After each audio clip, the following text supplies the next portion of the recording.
네, 안녕하세요. 네. 자, 이번 시간은 그 12월 특강 시간인데요. 이번 달부터 해서 뭘 진행을 할 거냐면, 이제 앞으로는 기출문제를 좀 분석을 할 거예요. 이제 12월까지 해서요. 우리가 12월 말일까지 전부 다 이제 기본 이론 과정은 전부 다 끝나거든요. 그렇게 기본 이론을 다 배우셨는데요. 그 기본 그 교재에도 뭐 기출문제나 이런 것들이 좀 실려 있는 게 있긴 했었어요. 그렇긴 한데 좀 약간 예전 그 기출문제이기도 하고 그랬죠. 그래서 이게 다 배우긴 배웠는데 실제로 이게 문제에 어떻게 출제가 되는지 이런 부분들이 좀 딱 안 와닿는 그런 느낌이 있었을 거예요. 그래서 이번 시간부터 시작해서는요. 우리가 이제 배운 쭉 세목들이 있잖아요. 법인세, 소득세, 부가가치세 다 배우셨죠. 자, 그 세목들에 있어서 이미 다 배우셨기 때문에 세목 구분은 하지 않고요. 그 중에서 가장 빈출되는 부분이 있죠. 그래서 그 출제되는 비중이 가장 높은 것부터 시작해서요. 어떤 형태로 출제가 되는지 그 여태까지의 한 우리 그 세무사 시험에 있어서 한 50회 이후로부터, 그러니까 2013년도거든요. 그 이후로부터 이렇게 그 출제된 분야에 대해서 이제 그 포인트 같은 것들 있죠. 그 테마에 대해서 어떤 것들 좀 조심하셔야 되는지 그런 포인트들을 좀 파악을 해보려고 해요. 그래서 뭐 기출문제를 좀 그래도 풀어보시면 그래도 우리 시험에 있어서 어느 정도 감이 잡히죠. 그렇기 때문에 이제부터는 요번 그 특강부터는요, 이번 달 특강부터는 그런 그 빈출 파트를 좀 파악을 하고요. 그리고 거기에서 어떤 내용들을 좀 조심해야 될지 이런 것들을 이제 매달마다 분석을 진행을 할 거예요. 제일 첫 번째 시간인데요. 요번 시간에는 가장 그 빈출된 파트가 뭐냐면 부가가치세 과세표준 계산 있죠. 이게 가장 잘 나와요. 시험에 있어서. 그래서 그 부분을 좀 보도록 할게요. 자, 과세표준의 계산이죠. 과세표준의 계산. 자, 부가가치세 과세표준의 계산은요. 우리 시험에 있어서 가장 잘 나오는 부분인데요. 그런데 그 연도별 기출 문항수를 보시면요. 거의 보면 해마다 2문제 이상은 출제가 되고 있다 생각을 하시면 돼요. 뭐 한 문제 나온 적도 있기는 한데요. 근데 뭐 다른 부분하고 이렇게 연관해서 이렇게 나오는 것도 있기 때문에 보통 통상적으로 2문제 정도는 출제가 된다 생각을 하시면 되고요. 그러면 부가가치세법에서는 8문제가 총 출제가 되고 있는데 그중에서 한 25% 비중을 넘게 차지를 하고 있기 때문에 이 파트는 꼭 놓치고 가면 안 되는 부분이다 생각을 하시면 돼요.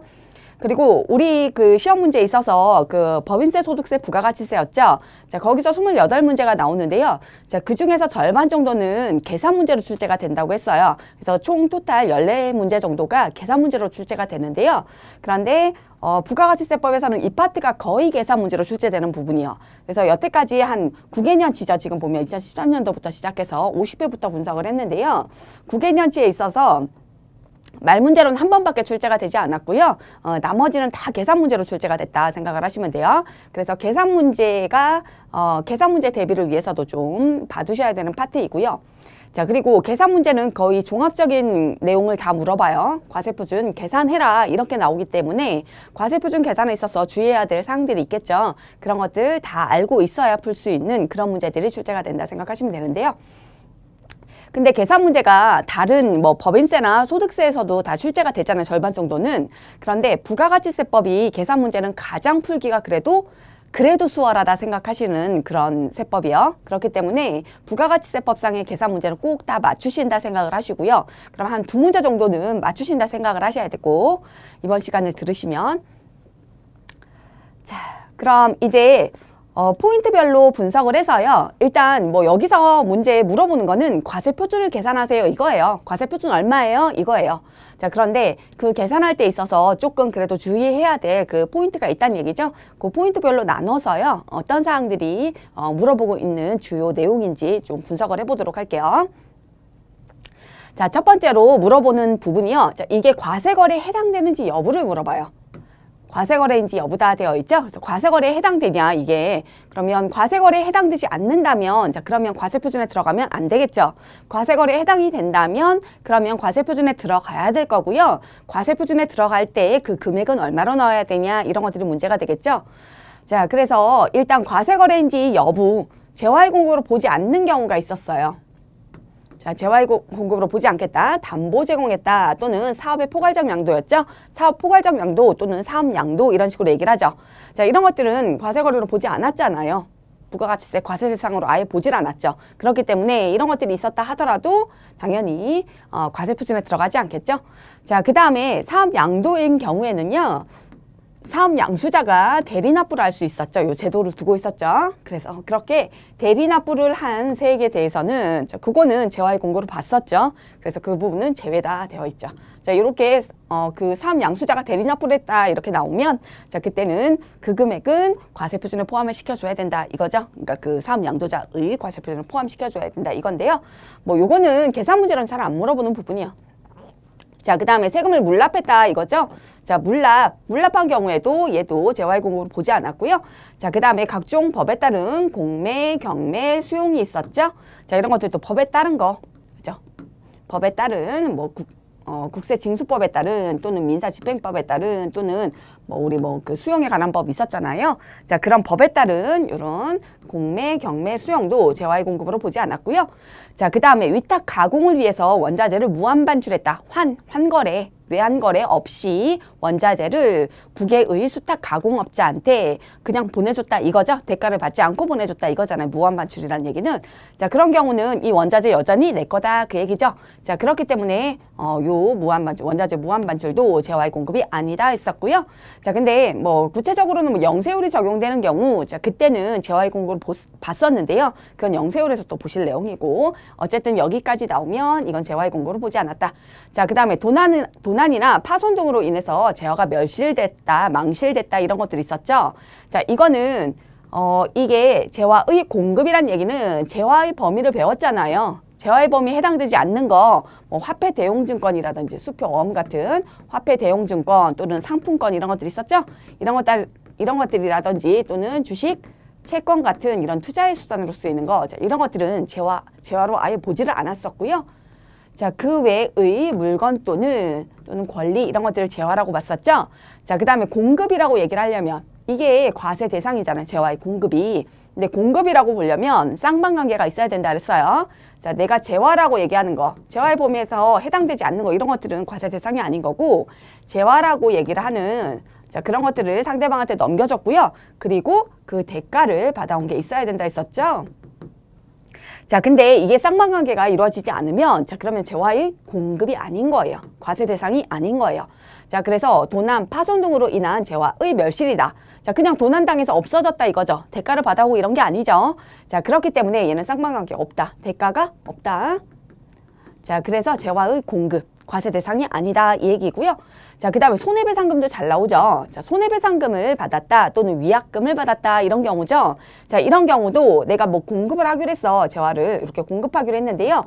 자, 그런데 얘가 계약을 위약했다든지 이래서요. 자, 그래서 재화의 공급 없이 대가만 받은 경우예요. 손해배상금도 마찬가지. 내 재화를 그냥 멸실시키고 이래서 망실시키고 이래서요. 자, 그래서 상대방으로부터 손해배상금 이렇게 받은 거지 내가 재화를 공급한 게 없다 생각하시면 돼. 그래서 얘는 재화를 상대방한테 넘겨주고 이런 게 없다 생각하시면 되죠. 그렇기 때문에 이런 것들도 재화의 공급으로 과세 대상으로 보지 않는다 생각을 하시면 되죠. 자, 관련된 문제를 좀 보시면요. 그 다음에 반환하는 입회금 되어 있는데요. 자, 입회금 냈다. 입회금. 헬스클럽 이런 데 입회금 냈는데요. 자, 그걸 반환받아요. 반환하는 거다. 그러니까 헬스클럽 사업주 입장에서는 반환하는 입회금이요. 자, 그럼 얘는 부채인 거지 내 수익이 아닌 거죠. 내 매출이 아닌 거죠. 자, 그렇기 때문에 얘는 당연히 재화의 공급 그 매출이 아닌 거다 생각하시면 되죠. 과세 대상이 아니다. 자, 그럼 여기 관련 문제 보시면요. 자, 일단 2020년 최근 기출 문제부터 보시면요. 자, 2020년도에 기출됐던 부분 볼게요. 자, 주식회사 A는 D사의 해약으로 인해서 제품의 공급 없이 되어 있네요. 제품의 공급 없이. 자, 재화의 공급이 없었단 얘기죠.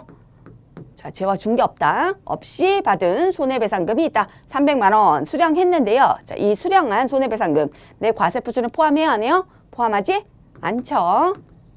그죠? 공급이 없었다. 재화 준 게 없다.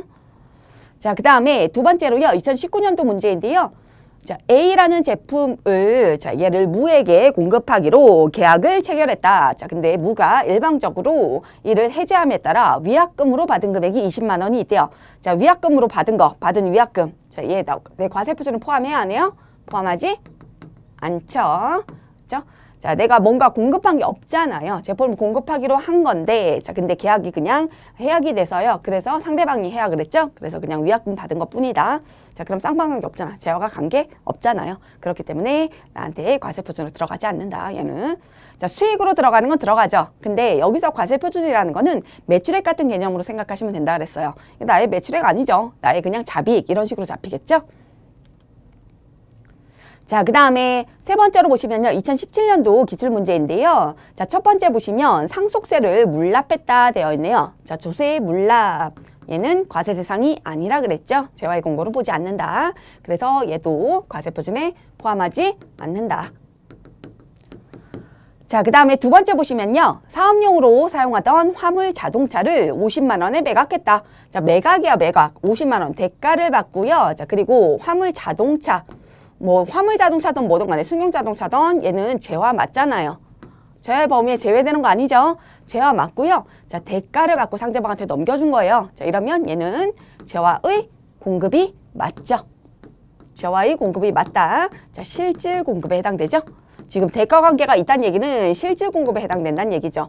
자, 실질 공급에 해당되지 않아도 재화의 공급으로 간주하는 게 있었죠. 간주 공급 요게 있었는데요. 자, 일단 여기까지는 실질 공급에 해당되는지 여부를 보신 거다 생각하시면 되죠. 그래서 동그라미 2번은요. 얘는 당연히 과세 표준에 포함이 돼야죠. 재화의 공급에 해당이 된다. 과세 거래에 해당이 된다. 그러니까 내가 매각하기로 한 금액 50만 원이 나의 과세 표준에 들어가면 되겠네요. 자, 그 다음에 두 번째, 과세 표준에 포함되는 것, 그 다음에 포함되지 않는 것, 그리고 공지하지 않는 것도 있었죠. 자, 포함되는 것은 자, 내가 재화 또는 용역을 제공을 하고요. 그리고 그 대가로 받아온 거면 그러면 명칭에 상관없이 전부 다 그 대가 관계에 있는 건 과세 표준에 포함이 된다 했었는데요. 그래서 할부이자 상당액이다. 장기 할부가 됐던 단기 할부가 됐던 어쨌든 할부이자 상당액 이런 것들도 내가 대가 받아오는 거죠. 자, 그리고 공급하는 시점에 이런 할부이자 상당액은 이미 다 정해져 있다 그랬죠. 장기 할부로 파는데 그냥 내가 현금 주고 지금 파는 가격이랑 똑같이 팔지 않는다 그랬어. 그렇기 때문에 그 이자 상당액까지 다 측정해서 너 앞으로 언제까지 얼마씩 내 이런 식으로 다 측정이 되는 거다 했었죠. 그래서 그 인도하기 이전에 이미 다 그러니까 공급하기 이전에 다 측정이 된 거다 생각하시면 되죠. 자, 그렇게 확정된 그 대가 상당액이잖아요. 그렇기 때문에 이 할부이자 상당액도 과세 표준에 포함한다 했었고요. 자, 그거 외에도 이런 것들이 과세 표준에 포함되는 항목들이었죠.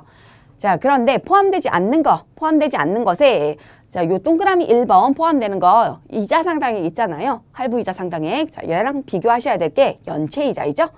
자, 연체이자는 이미 공급이 끝났어요. 공급이 끝난 이후에 대가를 받아와야 되는데요. 그 대가의 지급이 지연됐어. 상대방이 늦게 줘서 연체이자 쳐서 줬다 이거죠. 자, 이거는 공급하는 시점에 확정이 되지 않았죠. 연체이자가 발생될지 안 될지 모르잖아요. 자, 그렇기 때문에 얘는 이미 공급이 끝난 그 공급가액에 포함시키는 거 아니다 이 얘기죠. 자, 그 이후 사건이다. 그래서 연체이자는 과세 표준에 포함되지 않는다는 거 주의하셔야 되고요. 요거 두 개 비교해서 기억하셔야 된다. 자, 그 다음에 매출 애누리, 그 다음에 매출 환입 반품이죠. 그 다음에 매출 할인, 얘는 대가를 일찍 갚아서 깎아준 거 이거였었죠. 그 다음에 얘는 반품을 얘기했고요. 매출 애누리는 뭐 불량등이 있다든지 이래서 깎아준 금액을 얘기한다 그랬었죠. 자, 요거 다 회계에서도 다 배우시잖아요. 자, 이런 것들 매출액에서 차감하도록 배웠죠. 자, 여기서 과세 표준이라는 거 그냥 쉽게 생각하면 매출액 생각하시면 된다 그랬잖아요. 그래서 나의 매출액에 들어가는 거 아니다. 자, 이런 것들 과세 표준에 포함되지 않는다는 거. 자, 그 다음에 나머지도 쭉 다 보셔야 되고요. 다 보셔야 돼. 자, 그 다음에 자기 적립 마일리지다. 자, 내가 쌓아준 마일리지죠. 근데 그걸 나한테 썼다. 고객이 나한테 쓴 거예요. 나한테 쌓은 마일리지를 우리 상점에서 쌓은 마일리지를 나한테 물건 사면서 또 썼다 이거죠. 자, 이렇게 내가 적립해준 마일리지를 나한테 쓰는 걸 우리가 자기 적립 마일리지라고 얘기를 했는데요. 자, 자기 적립 마일리지로 결제를 받는다 하면은 그만큼은 돈은 못 받는 거죠. 자, 그렇기 때문에 자기 적립 마일리지로 결제받은 부분, 자, 얘는 과세 표준에 포함하지 않겠다. 자, 그래서 자기 적립 마일리지로만 전액을 다 결제받았어요. 그리고 나의 재화를 그럼 그냥 무상으로 주게 된 거죠. 자, 재화를 공급하는데요. 자, 그런데 자기 적립 마일리지로만 상대방이 고객이 다 결제를 했어요. 그럼 나는 그냥 무상으로 주게 된 거다. 자, 이런 경우 재화가 무상으로 나갔다. 자, 이러면 간주 공급을 의심하셔야죠. 자, 재화의 공급에는 실질 공급도 있지만 간주 공급도 있다 그랬어요. 자, 그래서 무상으로 나갔다면 간주 공급을 항상 의심하셔야 되는데요. 자, 고객한테 무상으로 내 재화를 줬다. 자, 이러면 사업상 증여에 해당되냐? 이거죠. 자, 거래처나 고객한테 내 재화를 무상으로 준 경우. 자, 사업상 증여에 해당하지 않는 그 대상으로 들어가 있죠. 자기 적립 마일리지로만 결제받고 전액을 결제받고 내 재화를 무상으로 줬다 하더라도 자, 얘는 자기 적립 마일리지는 과세 표준을 포함하지 않기 때문에 자, 사업상 증여로 과세하지 않는다 했었죠. 그거까지 간주공급까지 같이 포함해서 기억하시고요. 자, 그 다음에 과세표준에서 공제하지 말아라. 내가 지급했다 하더라도요. 과세표준에서 공제하지 말아라 했던 거. 자, 그런 게 판매 장려금이 있었고 내가 지급한 판매 장려금. 자, 그 다음에 대손금. 내가 뜯긴 돈 얘기하는 거죠. 대손세액 공제액을 뺀 나머지 금액을 얘기했죠. 자, 그 다음에 하자보증금 뭐 이런 것들 내가 뜯기고 받았다 하더라도 나중에 돌려받을 거다 했었죠. 자, 그렇기 때문에 이런 것들은 과세표준에서 빼지 말아라 했었어요. 자, 관련된 문제 한번 볼까요? 자, 첫 번째, 2021년도 기출문제인데요. 자, 재화의 공급으로 인해서 거래처로부터 매출 할인과 매출 애누리를 받았죠. 자, 20만 원을 차감했대요. 자, 이런 것들은 과세표준에 포함하지 말아라. 불포함. 불포함인데요. 자, 이건 차감을 했네. 그럼 포함되어 있지 않다는 얘기네. 어떤 금액? 현금 500만 원을 받았는데요. 자, 이 금액 안에 요거 포함되어 있지 않다 이거죠. 만약에 포함되어 있다 하면은 빼주셔야 돼. 자, 근데 포함되어 있지 않다. 그 얘기 차감되어 있다. 자, 그러니까 여기서 빠져 있다 이 얘기죠. 자, 그러니까 더 뺄 거 없어요. 이미 빠져 있어. 그래서 과세표준에 들어가는 거 500만 원. 자, 그런데 연체이자가 포함되어 있네. 자, 연체이자는 포함하지 말라 그랬죠. 아까 얘랑 마찬가지로 얘도 불포함. 자, 포함하지 말아야 되는데요. 포함이 되어 있어. 그럼 어떻게 해줘야 돼요? 빼주셔야 돼. 얘도 마찬가지로 차감 후 이렇게 되어 있었으면 그냥 500만 원이 과세 표준으로 들어갈 텐데요. 자, 근데 포함이 되어 있대. 10만 원은. 자, 이러면 빼주셔야 된다. 그래서 10만 원을 뺀 490만 원이 과세 표준에 들어가 줘야 된다. 이 얘기죠. 자, 그 다음에 두 번째. 시가 400만 원 제품을 판매해서 현금 380만 원. 자, 그리고 자기 적립 마일리지로 결제를 받은 부분이 있네. 자, 20만 원은 내가 쌓아준 포인트로 결제를 받았고요. 자, 그리고 나머지 받은 거는 380만 원만 받았어. 자, 자기 적립 마일리지로 결제받은 부분은 과세표준을 포함하지 말라 그랬죠? 자, 그러니까 얘는 얼마가 되는 거예요? 380만 원이 나의 과세표준에 들어가게 되겠네요. 되셨죠? 자, 그 다음에 두 번째 2019년 문제였는데요. 자, 2021년 8월 10일에 국내 거래처에 대해서 발생했던 매출채권을 자, 2022년 3월 3일에 조기 전액 회수했다. 자, 빨리 받았다 얘기죠. 대금을 조기 결제 받아서 깎아주는 금액 뭐라 불러요? 매출 할인이라고 얘기하죠. 자, 매출 할인을 10%에 상당하는 매출 할인을 실시했대요. 그러니까 얘는 과세표준이 200만 원이었다는 얘기네. 자, 200만 원이었었는데 자, 근데 매출 할인을 20만 원을 실시해줬다 이 얘기죠.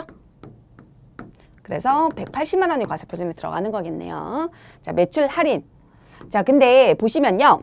지금 2021년 8월 10일에 매출은 발생됐어요. 그럼 2021년 8월 10일에는요. 매출 할인이 생기지 않았어 아직 이때는. 그래서 이때 시점에는요. 자, 200만 원이 과세 표준인 거고요.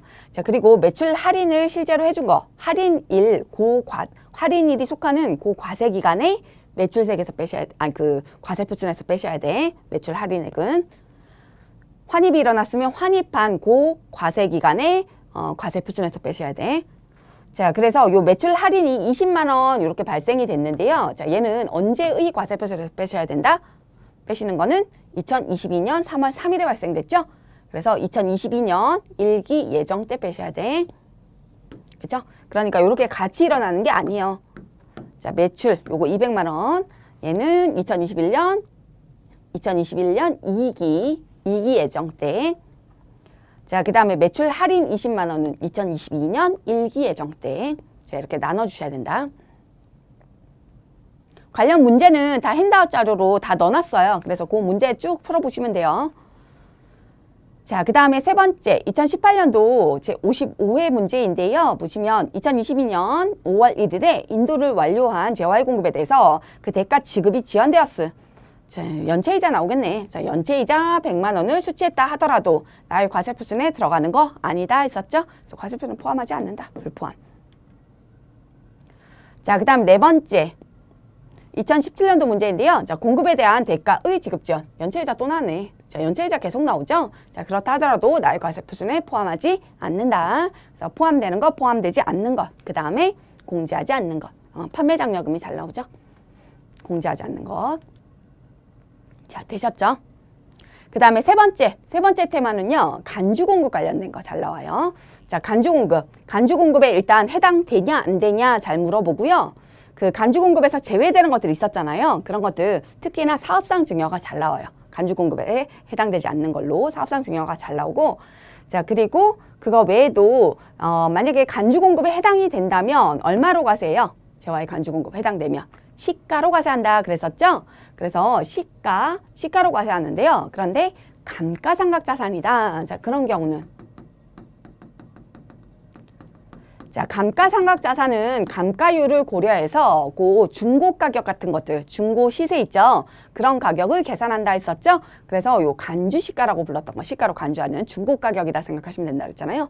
자, 요금을 계산하실 줄 아셔야죠. 자, 일단 취득가격을 기준으로 해요. 시가를 기준으로 하시면 안 돼요. 자, 이거 자체가 중고 시세, 시가예요. 자, 그렇기 때문에 시가부터 출발하시면 안 돼. 그걸 착각을 잘 하세요. 자, 취득가액부터 시작해서요. 곱하기 1 - 감가율 인정해 줄게 그랬었죠? 자, 근데 감가율은 과세 기간 수마다 자, 5% 또는 25% 인정해 준다 했었어요. 자, 5%는 건물이나 구축물 같은 거. 그래서 건축물이다 했었고요. 오래 쓰는 거. 자, 그 외의 감가상각자산은 25%를 감가율로 인정한다 했었고요. 거기다가 경과된 과세 기간 수를 곱해주면 된다 했었죠. 자, 그 다음에 만약에 이 간주 공급에요. 자, 면세 전용도 있잖아요. 자가 공급에 들어가는 거 면세 전용, 그 다음에 비사업용, 비업무용, 승용차로 전용 이런 것들 있었죠? 자, 그 다음에 판매 목적 타 사업장 반출이 있었잖아. 자, 이 중에 면세 전용인 경우에는요. 면세와 과세 사업에 같이 쓴다. 겸용이 나온다 그랬죠? 겸용사업자 많다 그랬잖아. 겸용사업자. 자, 그래서 완전히 과세 사업에 쓰다가 완전히 면세로 바꾸는 게 아니라 종전에는 과세 사업에 쓰다가 면세도 같이 쓸게 이런 게 나온다 그랬죠? 자, 그거는 면세에도 일부 쓰고 있는 거다. 그래서 면세의 일부 전용이다 했었잖아요. 자, 그런 경우는 요 간주시가 계산할 때요. 여기서 끝이 아니라 끝에다가 뭘 곱해 주셔야 된다 그랬어요. 자, 이 중에 요거 공급으로 간주해서 추징하겠다 하는 부분 어떤 거? 면세 사업에 쓰는 부분, 면세로 전용한 부분을 추징하겠다 이렇게 나와야죠. 자, 그러니까 그때 뭘 곱해 주셔야 된다? 면세 비율을 곱해 주셔야 된다. 면세 얼마만큼 썼니? 자, 그만큼을 추징할 거야 이 얘기잖아요. 그렇기 때문에 끝에다가 여기 면세 비율을 곱해 주셔야 되는데요. 자, 이 면세 비율 언제 거? 전기 거 아니면 단기 거? 단기. 그랬었죠? 자, 이렇게 면세 용도로 전용한, 겸용으로 전용한 거죠? 자, 그렇게 용도를 바꾼 그 해당 과세 기간. 용도를 바꿔서 이제 면세 용도로도 쓸 거잖아요. 그러니까 전기가 아니죠, 당연히. 자, 해당 과세 기간, 단기 면세 비율을 곱해주시면 된다. 이거죠? 그만큼을 추징할 거야. 이 뜻이잖아요. 자, 그 다음에 또 같이 기억하셔야 될게요. 자, 용역의 무상 공급은 과세 대상이야, 아니요? 원칙이 과세 대상이 아니다. 자, 용역은 대가 관계를 따진다 했었죠. 자, 왜냐하면 용역은 돈 안 받았다면 이걸 포착하기가 힘들다 했잖아요. 자, 그렇기 때문에 과세하기가 힘들다. 자, 그래서 아예 과세 대상으로 안 둔다. 그래서 용역의 무상 공급은 원칙적으로 과세 대상이 아니다. 자, 그런데 하나 과세하는 게 있었죠. 어떤 거였어요? 자, 보시면 사업자가 특수관계인, 자, 특수관계인에게 사업용 부동산 임대용역이었죠. 자, 뭐 주거용이면 당연히 면세니까 과세될 게 나올 게 없고요. 자, 그래서 부동산 임대용역이다 생각하시면 되죠. 당연히 사업용이고, 자, 특수관계인한테 자, 부동산 임대용역을 무상으로 공급한다. 자, 그런 경우만 용역의 무상 공급에 대해서 과세하겠다 했었죠. 그 외의 자, 특수관계인한테 무상 공급 용역을 무상 제공했다 하더라도요. 자, 이게 아니야. 부동산 임대용역이 아니야. 제가 컨설팅 용역 제공했다 뭐 그랬었죠. 엄마한테 뭐 컨설팅 용역 제공하고 이런 것들. 이런 것들은 과세 대상이 아니다 했었어요. 자, 그래서 특수관계인 앤드 사업용 부동산 임대용역 이걸 무상 공급했을 때 자, 그때만 용역이 공급으로 봐서 시가로 과세를 하겠죠? 시가로 과세를 하게 된다. 자, 그 외에는 특수관계인이라도 이 용역이 아니거나 또는 특수관계인이 아니거나 자, 이러면 과세 대상이 아니다. 용역의 무상 공급은 그거 주의하셔야 된다. 그랬었고요. 자, 그 다음에 이렇게 요거 특수관계인한테 사업용 부동산 임대용역을 무상 공급하는 경우 얘는 시가로 과세하는데요. 자, 그런데 가로 안에 있는 것들, 자, 이런 것들은 과세하지 않겠다 했었죠. 그래서 제외다 했었던 거. 자, 관련 문제 볼까요? 자, 첫 번째. 2021년도 문제인데요. 자, 사업을 위해서 대가를 받지 않고 거래처인 A사에게 제품, 시가 나와 있고 원가도 나와 있죠. 자, 제품을 견본품으로 제공했다. 자, 제품을 무상으로 준 거죠. 자, 그러면 간주 공급을 따져보셔야 되는데요. 간주 공급 중에 거래처, 고객한테 무상으로 줬다. 자, 그러면 사업상 증여에 해당되냐 이거죠. 자, 근데 사업상 증여 원래 과세해야 되는데요. 근데 이런 것들은 사업을 위해서 그래도 필요한 거다 생각하기 때문에 이런 것들은 사업상 증여 적용하지 않을게 하는 게 있었죠. 자, 얘가 제일 잘 나온다 그랬어. 사업상 증여 적용 안 하는 거. 자, 첫 번째 이렇게 거래처 등한테 무상으로 제공한 견본품 있었고요. 자, 그 다음에 두 번째 불특정 다수인한테 다 나눠주는 그런 광고 선전 물품 있었죠. 자, 이런 것들을 사업하려면 필요하다. 꼭. 자, 그 다음에 세 번째 부수재화가 있었죠. 샘플 껴주고 이런 것들이 있었잖아요. 주된 공급에 포함되어 있는 애들 주된 공급을 통해서 다 대가 받은 거예요. 자, 그렇기 때문에 이런 것들은 부수재화 따로 과세하지 않는다. 자, 그 다음에 네 번째 특별 재난지역에 공급하는 거 있었죠. 자, 특별 재난지역에 공급하는 뭐 그 생필품이라든지 자, 이런 것들 과세하면 안 보낼 거라 그랬잖아요. 그렇기 때문에 이런 데 도와주란 차원에서 특별 재난지역에 공급하는 그런 재화도 과세하지 않겠다. 자, 그 다음에 다섯 번째 자기적립 마일리지로만 전액을 결제받았다 이거였었죠. 전액을 결제받고 그러면 결국에 무상으로 주게 된 거잖아요. 자, 이런 것들은 사업상 증여 적용하지 않겠다. 과세 대상으로 보지 않겠다. 그거였었죠. 자, 그래서 견본품이잖아. 자, 이런 것들은 사업을 위해서 꼭 필요하다. 자, 그렇기 때문에 요거 별도로 과세 대상으로 과세하지 않는다. 만약에 간주 공급이 적용이 된다면 사업상 증여 간주 공급이 적용된다면 시가인 100만 원으로 과세가 돼야죠. 그런데 과세하지 않겠다. 그랬었죠. 자, 그 다음에 두 번째 2020년도 문제인데요. 자, 판매 장려품이에요. 품. 제품으로 줬다. 판매 장려 목적으로. 물건을 줬다 이거죠. 판매 장려금이었어. 자, 판매 장려금이었다면 얘는 과세표준에서 공제하지 말아라 그랬었죠. 그러니까 그냥 두시면 돼. 공제 안 하고 그냥 두시면 돼. 자, 그런데 판매 장려품을 줬어요. 얘는 뭐예요? 사업상 증여지. 품으로 줬다면 사업상 증여. 아까 뭐 견본품 이런 것들 제외되는 거 있잖아요. 그거 아니잖아. 자, 이러면은 얘는 시가로 과세가 된다. 간주 공급은 시가로 과세죠? 시가. 감가상각자산이면 간주시가 그랬었고요.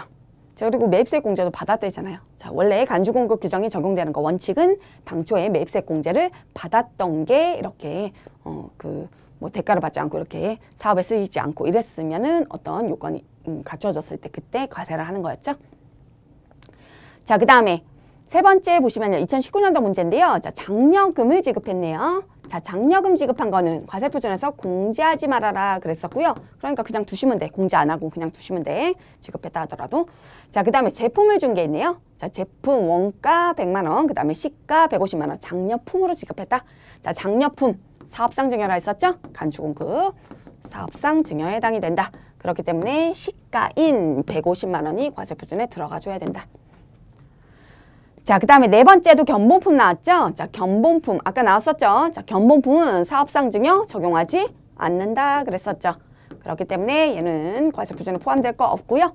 자, 그 다음에 동그라미 2번 생일 축하 선물, 직원의 생일 축하 선물로 줬대요. 자, 이러면 얘는 개인적 공급에 해당될 수 있겠죠. 자, 본인이 사업주가 본인 스스로 썼다든지 또는 임직원한테 뭐 이렇게 개인적으로 썼다든지 이런 것들이었죠. 자, 개인적 공급에 해당될 수 있다. 자, 근데 개인적 공급도 제외되는 게 있기는 했었어요. 자, 제외되는 거. 첫 번째, 작업복, 작업모, 작업파 이런 것들이 있었죠. 자, 이런 것들은 제공해줘야 된다. 종업원들한테 제공해줘야지 당연히. 자, 그 다음에 두 번째로 자, 경조사 등과 관련된 이런 생일 축하 선물이라든지 이런 것들이 있었죠. 자, 그래서 복리 후생 목적으로 제공되는 그런 뭐 선물 같은 것들 선물이라 할게요. 자, 걔는 두 가지로 구분했잖아요. 자, 이게 기념일 관련된 거다. 생일 뭐 이런 기념일 있죠. 명절 이런 기념일 관련된 거 또는 경조사 관련된 거다. 그렇게 구분을 했었죠. 자, 두 개로 구분을 해서요. 자, 각 10만 원이었죠? 1년 연기준, 그 다음에 1인당. 인당. 그죠? 1인당 10만 원. 그랬었죠? 에듀윌 유료 회원만의 특별한 서비스.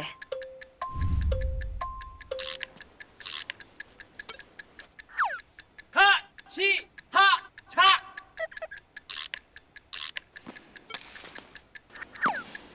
하치하차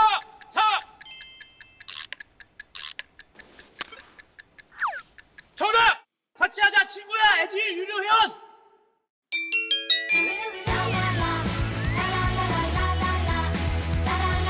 친구 소개하고 현금 받는 혜택. 오직 에듀윌 유료 회원에게만. 에듀윌.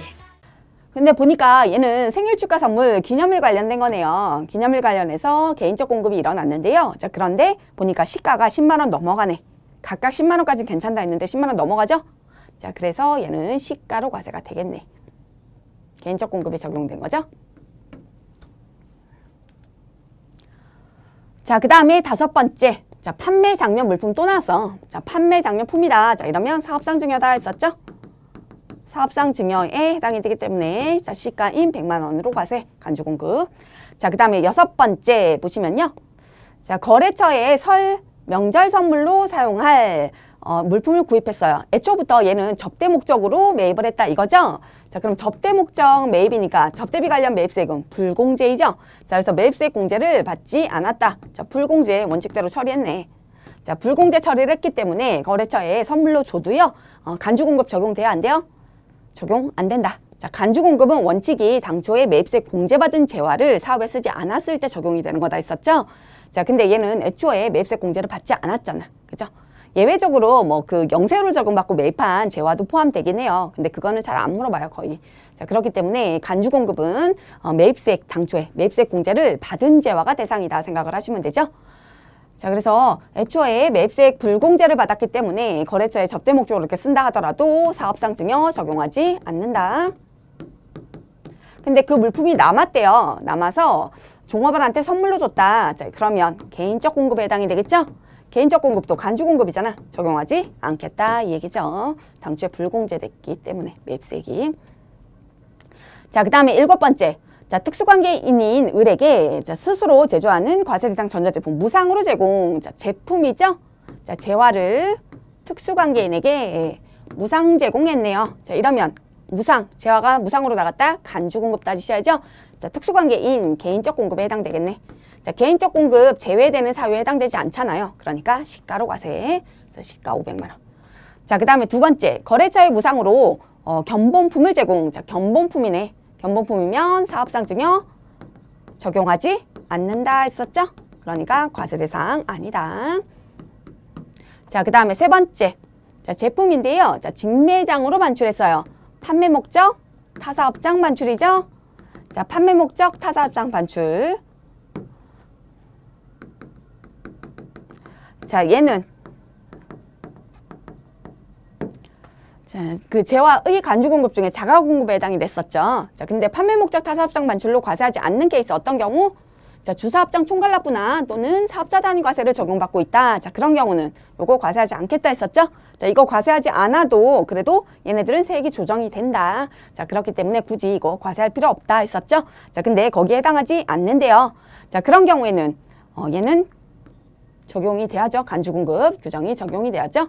자, 근데 판매 목적 타사업장 반출은요. 자, 얘는 특이한 게 당초에 매입세액 공제받았는지 여부 따져야 안 따져요? 매입세액 공제 여부 안 따진다 했었죠? 왜냐면 얘는 오히려 사업자한테 혜택을 주는 거지 얘를 제지하려는 규정이 아니다 했었고요. 자, 그 다음에 두 번째 얘는 세금계산서 발급 대상이다 했었죠? 그래야 그 반입한 사업장에서 요 세금계산서를 가지고 매입세 공제받을 수 있다 했었잖아요. 그렇기 때문에 얘는 세금계산서 발급 대상이다. 나머지 간주공급은 세금계산서 발급 대상이 아니었죠. 얘는 발급 대상이다 했었던 거. 그 다음에 세 번째로 자, 얼마로 과세할 거냐 했었죠. 과세 표준에 들어가는 거 공급가액. 시가가 아니라 그랬죠? 원칙 시가가 아니고요. 자, 취득가액을 원칙으로 한다 했었어. 근데 취득가액에다가 일정에 붙일 수는 있다 뭐 그랬었죠. 자, 근데 보니까 취득가액이 나온 게 없어요. 자, 그럼 어쩔 수 없지. 뭐 나온 게 시가밖에 없잖아. 그러니까 시가인 200만 원이 과세표준에 들어가 줘야겠네요. 자, 되셨죠? 자, 그 다음에 또 간주공급 관련된 거 폐업시 잔존재화. 자, 8번째. 간주공급 시 폐업시 잔존재화에 대한 과세표준 계산하세요 되어 있죠. 자, 폐업을 했대요. 2022년 6월 20일에 폐업을 했다. 자, 그리고 그때 폐업 시점에 남아있는 재화 현황이 나와 있고요. 자, 그리고 이런 그 재화들은요, 건물과 원재료는 매입세 공제를 받았대요. 그러면 간주공급 적용되면 간주공급 적용해라 이 뜻이죠. 자, 보시면요, 여기서 폐업 시점에 남아있는 재화 중에요, 간주공급 적용 대상이 아닌 게 있죠. 그걸 먼저 삭제하시면 돼. 자, 당초에 매입세 공제를 받지 않은 것들은, 이런 것들은 간주공급으로 추징될 것도 없다 그랬었죠.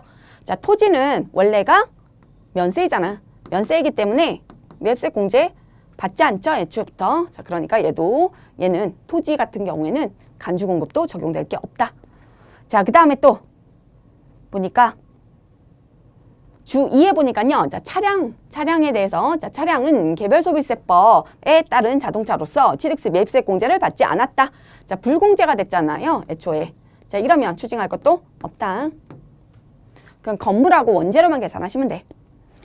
자, 건물하고 원재료. 건물은 삼각자산. 자, 원재료는 비삼각자산. 자, 비삼각자산은 시가로 과세. 시가 8천만 원 나와 있죠? 시가로 과세. 자, 그 다음에 삼각자산은 간주시가로 과세 그랬었죠? 요 시가 속으시면 안 돼요. 간주시가 계산해 주셔야 된다. 그래서 건물인 경우에 간주시가 계산해 주시면 되는데요. 자, 일단 취득가액부터 출발한다 그랬죠? 그래서 취득가액 101억 곱하기 1 감가율, 건물이니까 5%, 건물 구축물 5% 곱하기 경과된 과세 기간수. 자, 경과된 과세기간수는 보니까 2020년 2월 10일에 취득했네. 그러면 취득한 과세기간은 포함해서 계산하라 그랬죠. 그래서 2020년 1기 들어가야죠. 취득한 과세기간 들어가야죠. 그 다음에 2기, 그 다음에 2021년 1기, 2기. 자, 그 다음에 2022년 6월 1기에 폐업했어요. 그러면 사유가 발생한 과세기간은 포함하지 말라 그랬죠. 그러니까 2022년 1기는 들어가면 안 돼. 자, 그래서 2020년 1기, 2기, 2021년 1기, 2기 여기까지. 그래서 4개. 자, 그럼 얼마예요? 8천만 원? 자, 그래서 건물의 간주시가는 8천만 원. 자, 그 다음에 원재료 시가가 8천만 원. 요거 빼먹으시면 안 되죠. 합쳐서 1억 6천만 원이. 자, 이게 폐업시 잔존재화 있을 때 폐업 시점의 과세표준이 되겠네요. 잔존재화에 대한 과세표준. 되셨죠? 자, 그 다음에 세 번째. 자, 면세사업 전용인데요. 이것도 간주공급이죠. 근데 일부 전용이다. 자, 일부 전용인 경우 면세사업에 쓴 부분만큼을 추징한다 했었죠. 그거 잘 고려하시면 되죠. 자, 그래서 보니까요. 자, 면세사업도 겸용하기로 했대. 겸용.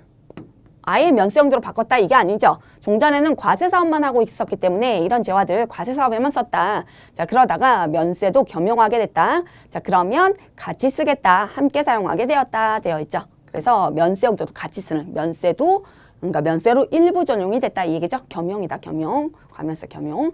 자, 이럴 때 부가가치세 과세 표준 계산하면 얼마인가 물어봤죠. 자, 그럼 공장 건물하고 기계장치. 자, 이렇게 면세에 일부 쓰게 됐다. 이건 같이 쓰는 거잖아. 이런 것들은 감가상각자산만 나와요. 과면세에 겸용하는 거. 이런 것들은 감가상각자산만 대상이 돼요. 자, 그래서 보시면 취득가액 나와 있고요. 그럼 간주시가 계산하는 거. 항상 감가상각자산 나오면 간주시가 떠올리시라 그랬죠? 그래서 간주시가 계산하는 거 그거 떠올리시면 된다. 자, 공장 건물에 대해서 자, 취득가액. 자, 간주시가. 자, 취득가액 3억부터 출발하면 되죠? 곱하기 1 감가율은 건물이니까 5%이죠? 곱하기 경과된 과세기간수 하시고요. 자, 그리고 끝에 잊으시면 안 되는 게 겸용이잖아. 그러니까 그 용도를 전용해서요. 같이 쓰는 그 해당 과세 기간이죠. 그래서 당기, 해당 과세 기간에 면세 비율 곱해 주셔야 된다. 됐죠? 자, 그 다음에 기계장치의 간주시가는 취득가액 5천만 원 곱하기 1 감가율 25% 곱하기 경과된 과세 기간수 곱하기 마찬가지 당기 면세 비율 해주시면 된다.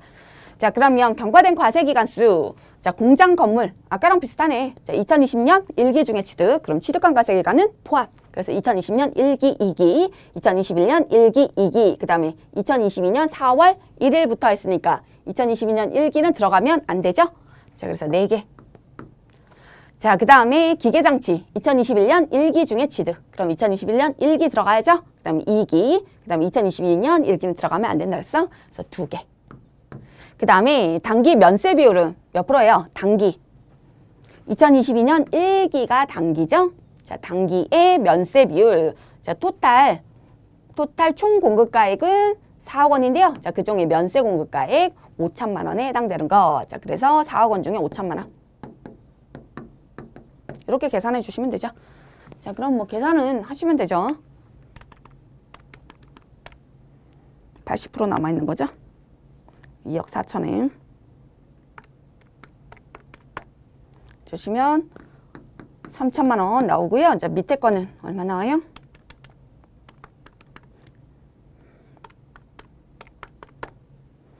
(312만 5천 원) 이렇게 나오네요. 그래서 합쳐서 (3,312만 5천 원) 이렇게 나오겠네. 네. 자, 그 다음에 네 번째로요. 공급시기 관련된 것도 과세표준하고 묶어서 되게 잘 나온다 그랬죠. 잘 나와요, 되게. 첫 번째로요. 공급시기 관련돼서 주의하셔야 될 거. 자, 선발행 세금계산서 있었죠. 자, 공급시기 이전에 세금계산서 발급했다. 자, 그런 경우에 요거 적법한 세금계산서로 인정해 주는 거 있었잖아요. 왜 그 대가를 받고 발급했다 괜찮다 그랬죠. 대가 받고 세금계산 발급한 거 괜찮다. 자, 대가 받기 전에 세금계산서 발급을 먼저 했다면, 자, 그러면 7일 내에 받아라 했었고요. 자, 그 다음에 30일 내에 받아도 인정하는 거 있었죠. 30일 내에 받아도 인정하는 경우는 계약서나 약정서에 대금 청구 시기, 그게 세금계산 발급 시기라 그랬고, 그 다음에 대금 지급 시기 이런 것들이 다 기재가 돼 있어야 되고, 그 기간이 30일 이내여야 된다 했었고요. 자, 최장 과세기간 이내에 세금계산 발급한 과세기간 이내에 받아도 되는 경우 있다 했었죠. 자, 그 경우에는 또 추가적인 요건이 과세기간 내에 원래 본래의 그 공급 시기가 있어야 된다 했었던 거, 그런 요건들이 있었죠. 자, 그 다음에 이런 것들 대가관계랑 상관없이 그 선발행 세금계산서 적법하게 인정해 주는 거, 원래 있는 거래다 했던 거, 이거 없는 거래가 아니다 했었던 장기 할부 판매라든지 또는 계속적 공급 이거 있었죠. 자, 이런 것들은 대금 그 받았는지 여부 뭐 이런 것들 상관없이 대가 수수 여부와 상관없이 선발행해도 그 적법한 세금계산서로 인정을 해준다 했었죠. 자, 그런 경우에 이렇게 선발행 특례가 적용이 되는 경우는 공급 시기가 언제로 바뀐다 했어요. 자, 이게 세금계산서 발급 시기 특례가 아니라 원칙 알고 보면은 공급 시기 특례다 있었죠? 자, 공급 시기가 원래 우리가 알고 있는 뭐 재화를 인도하는 때라든지 용역 제공 완료일이라든지 자, 이런 때가 아니라 언제로 바뀐다? 자, 세금계산서 발급하는 때로 바뀐다 했었죠? 자, 원래 공급 시기가 세금계산서 발급하는 때가 되게 된다 했었는데요. 자, 그런데 얘는 공급 시기 이전에 세금계산 발급을 먼저 했잖아요. 자, 그러면 두 개의 시기는 맞아야 된다. 자, 그렇기 때문에 세금계산 발급하는 때가 공급 시기가 되게 된다 했었죠. 자, 그 규정하고요. 자, 그 다음에 또 여기서 아주 잘 나오는 게 2번이 잘 나오죠. 자, 우리가 뭐 원칙적인 공급 시기 이런 거 말고 공급 시기가 대가의 각 부분을 받기로 한 때로 들어가는 거, 쉽게 얘기해서 약정일이라 있었죠.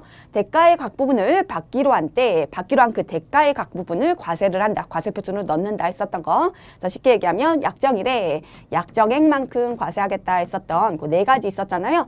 자, 일단 첫 번째 장기 할부 판매였다. 자, 그다음에 중간 지급 조건부였다. 자, 그다음에 완성도 기준 지급 조건부. 그다음에 네 번째 계속적 공급, 요 네 가지가 있죠. 자, 그 중에 3번은 좀 비교적 잘 안 나오고요. 얘는 워낙에 명확하잖아요. 그래서 쉬워서 좀 잘 안 나오고 1번, 2번, 4번이 잘 나온다. 자, 이게 장기 할부인지 중간 지급 조건부인지 또는 계속적 공급인지 알아서 판단하셔야 돼요.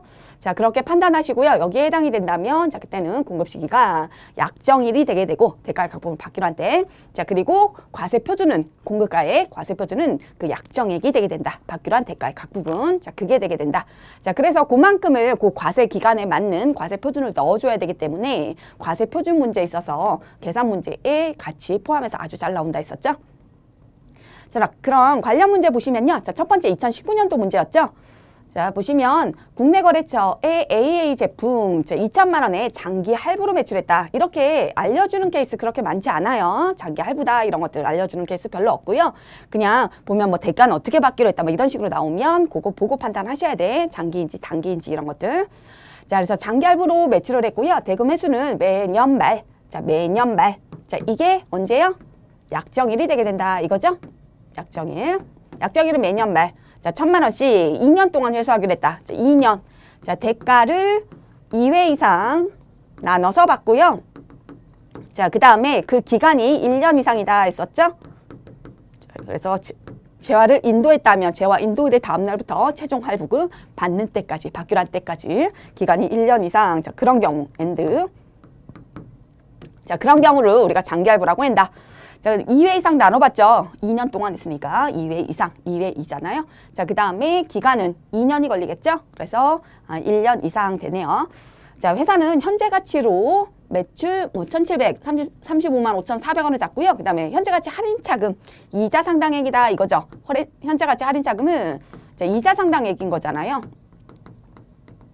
자, 현재에 현금 받고 팔면, 자, 그러면 1,735만 5,400원만 받으면 돼. 이거죠? 자, 그런데 이거 장기 할부로 팔았으니까, 판매를 했으니까 2년 동안 회수하잖아요. 자, 그러니까 이자 상당액 264만 4,600원까지 포함해서 2천만 원 받을 거야. 이 얘기죠? 자, 그렇게 인식을 했다. 자, 이렇게 회계처리는 이렇게 하잖아요. 자, 그거랑 지금 부가가치세법상 과세 표준이랑은 상관이 없어요. 자, 현할차 이자 상당이다 있었어. 자, 할부이자 상당액이잖아요. 자, 장기 할부죠? 자, 할부이자 상당액 어떻게 해요? 얘는 과세표준에 포함해야 안 해요? 과세표준에 포함한다 그랬죠. 포함한다. 자, 그렇기 때문에 부가가치세법상 과세표준은요. 약정일에 약정일만큼. 자, 약정일은 지금 1월 1일에 팔았는데 매년 말이었어. 그럼 이게 만약에 2022년도 1월 1일이었다면, 자, 그러면 약정일은 공급 시기, 약정일은 2022년 12월 31일이라고요. 그 다음에 2023년 12월 31일이 되고, 자, 그 다음에 약정액은 얼마가 돼요? 약정액. 과세표준으로 들어갈 금액 각각 1,000만 원이요. 1,000만 원씩 들어가 주면 된다. 자, 현할차로 뭐 상가액 이런 것들 나와 있잖아. 보면 현할차 상가액이 1월부터 6월까지 원래 과세표준을 계산하라고 한 거였거든요. 근데 1월부터 6월까지의 현할차 상가액 이런 것들 나와 있는데 신경 쓸 필요 없어요. 부가가치세법에서는. 자, 그거까지도 다 이자 상당액도 과표에 포함이 되기 때문에 자, 그거 상관없이 내가 받기로 한 금액 있잖아요. 자, 그 금액만큼이 다 과세표준에 들어가면 된다. 그러니까 약정액 있죠? 내가 받기로 한 금액. 이해되시죠? 1,000만 원씩이라는 거. 그러면 얘는 지금 물어본 게요. 2022년 1월 1일부터 6월 30일까지 과세표준을 물어봤거든요. 자, 그럼 과세표준에 들어갈 금액 없죠. 그죠? 12월 31일부터가 과세표준 나올 게 있죠. 그래서 0. 이해되시죠, 이거? 자, 그 다음에 두 번째. 자, 외상으로 판매를 했네요. 자, 그냥 외상 판매했다 되어 있죠. 자, 이러면 얘는 외상으로 팔았던, 현금 판매했던, 현금 받고 팔았던 상관없죠? 상관없이 제품이잖아요. 자, 인도하는 거죠. 자, 그럼 인도시가 공급 시기가 되게 된다. 자, 4월 11일에 공급했다 되어 있죠. 자, 대금을 언제 받았는지 상관없죠. 자, 요 1,000만 원 총가액 다 1,000만 원은 4월 11일이 공급 시기가 되게 된다. 자, 4월 11일 2022년도라면 2022년 1기 확정신고 기간이겠네요. 확정신고 기간에 과세표준을 포함시켜주면 된다. 자, 그 다음 세 번째. 2019년도 문제인데요. 자, 일주일 안으로 서면이나 구두로 매입이사 매입 동의 여부를 알려주기로 되어 있다. 자, 이거 조건부 판매잖아. 그쵸? 자, 조건부 판매이면 언제 팔린 걸로 인식하면 돼요? 조건이 성취됐을 때. 자, 조건 성취 언제 된다? 얘는 매입이사를 표시하면 되는 거다. 이거죠? 자, 매입이사 표시한 2022년 7월 1일이 공급 시기가 되게 된다. 이거죠? 공급 시기고 금액 70만 원은 자, 그때의 과세표준으로 포함이 돼야 된다. 그래서 2022년 2기. 그죠? 2기, 1기가 아니죠? 자, 1기가 아닌 인도는 1기에 쓸 거예요. 근데 요 조건이 성취된 거는 2기잖아요. 그렇기 때문에 2기의 과세표준으로 들어가 줘야 된다는 거. 자, 그 다음에 네 번째 2018년도 기출문제. 자, 첫 번째 2023년 1월 31일에 인도 예정이래. 자, 인도 예정 2023년도네. 자, 그 재화에 대한 대가를 2022년 12월 20일에 모두 받고 그 받은 대가에 대해서 세금계산서 즉시 발급했다 되어 있네요. 자, 돈을 받았고요. 미리 대가를 받았고 그 받은 대가에 대해서 세금계산서 전부 또는 일부 발급하는 거. 자, 그거 뭐 즉시 발급 안 해도 돼요. 받고 바로 발급 안 해도 돼. 자, 만약에 대가는 2022년 12월 20일에 받았는데요. 세금계산서는 12월 30일에 발급했어. 자, 이러면 공급식이 언제요? 12월 30일이요. 자, 아까 선발행 세금계산서였죠? 자, 선발행 특례 첫 번째였잖아요.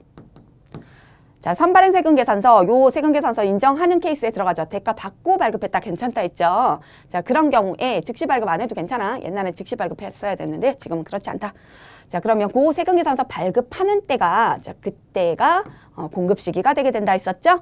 자, 발급을 근데 얘는 즉시 했기 때문에 발급 2022년 12월 20일에 했다는 얘기죠. 그럼 이때가 공급 시기가 되게 된다. 자, 그래서 공급가액 100만 원은 2022년 2기 확정분에 들어가줘야죠. 2기분에 들어가줘야 된다. 자, 그 다음에 2번. 2022년 9월 1일에 할부 판매네요. 자, 할부 판매 조건으로 재화를 인도를 했고요. 자, 공급가액 100만 원인데, 자, 10월 말부터 2개월마다 4번. 자, 2개월마다 4번. 자, 그러면은 8개월 걸리네. 자, 8개월이니까 이 할부 판매는 장기요, 단기요? 단기 할부 판매에 해당이 되죠. 자, 단기 할부 판매에 해당이 되면 약정일의 약정액만큼이 아니라 원칙적인 공급 시기 가시면 된다. 자, 원칙적인 공급 시기는 재화니 요거 인도하는 재화, 제품 뭐 이런 것들 있잖아요. 그럼 인도시가 되게 되죠. 인도. 자, 인도 2022년 9월 1일. 그래서 2022년 2기 예정 신고 기간에 해당이 되네요. 자, 2022년 2기 예정의 공급가액 총가액을 다, 자, 요때 다 과세하는 거죠. 그래서 공급가액은 100만 원이 되게 된다. 과세표준에 포함되는 금액. 자, 그 다음에 3번 상품권을 판매했죠. 자, 상품권은 재화예요, 아니요? 교환수단이다 했었죠? 그래서 재화 아니다. 상품권 자체는. 자, 그 재화가 나중에 그 재화 아닌 상품권이 나중에 재화나 용역으로 교환이 되죠. 자, 그때가 재화 또는 용역의 공급에 해당이 되는 거고요. 자, 그때가 공급 시기가 되게 된다. 요 교환했을 때, 교환해서 실제 재화 또는 용역이 뭐 인도되거나 했을 때 있잖아요. 자, 그렇게 교환되었을 때가, 자, 그때가 공급 시기. 자, 그럼 상품권이 2023년 1월 10일에 교환됐어요. 그러면 요 2023년 1월 10일이 공급 시기. 자, 이게 공급 시기이고요. 그 금액 100만 원은 자, 2023년 1기 예정분의 과세 표준에 포함이 돼야 되겠네요. 이해되시죠? 자, 그 다음에 5번째, 2017년도 기출이었는데요. 자, 동그라미 1번 보시면, 자, 기계를 1,500만 원에 판매했고, 7월 20일부터 15개월간, 자, 매달 20일에 100만 원씩 받기로 했다. 자, 15개월 걸리겠죠? 자, 15개월이면 얘는 대가를 2회 이상 나눠서 받고요. 그 기간이 장기죠. 1년 이상이죠. 자, 장기 할부 판매에 해당이 된다. 자, 장기 할부 판매이면 약정일에 약정액만큼 과세가 되게 된다 했었죠? 자, 그럼 지금 물어본 게 2022년 2기 7월 1일부터 12월 30일이 2기의 과세 표준을 물어봤어요. 자, 그럼 지금 2022년 7월 20일에 인도를 했다는 얘기거든요. 자, 그럼 7월 20일부터 해서 매달 20일 했으니까 100만 원씩 몇 회를 총 받는 거예요. 2기 중에 7월 달부터 6회 받는 거죠. 7월부터 12월까지. 그래서 6회. 그래서 600만 원이 과세 표준 2022년 2기 과세 표준에 들어가겠네요. 자, 그 다음에 동그라미 2번. 기계 유지보수 계약을 맺었다 되어 있죠. 자, 이런 유지보수. 우리가 하는 세무 용역 제공 있잖아요. 자, 이런 것들도 내가 일시에 가가지고 한번 딱 용역 제공해주고 끝. 이런 것들이 아니죠. 자, 얘는 계속적 공급이요. 계속. 딱 끊을 수가 없잖아요. 이게 언제 공급했다 해서 딱 끊을 수가 없는 것들이죠. 이런 것들은 그래서 계속적 공급에 해당이 된다. 자, 7월 25일부터 10개월간 매달 25일에 20만 원씩 받기로 했다 되어 있는데요. 자, 얘네들은 그 뭐 질문에도 그런 거 있었는데요. 얘는 계속적 공급이요. 얘를 그 중간 지급 조건부로 좀 생각하시는 분들이 있는데요. 자, 중간 지급 조건부는 용역 제공 완료가 딱 요 그 10개월 곧 딱 끝났을 때 있잖아요. 자, 그때 딱 끝나면은 그게 그 중간 지급 조건부요. 대가는 3회 이상 나눠 받고. 그죠?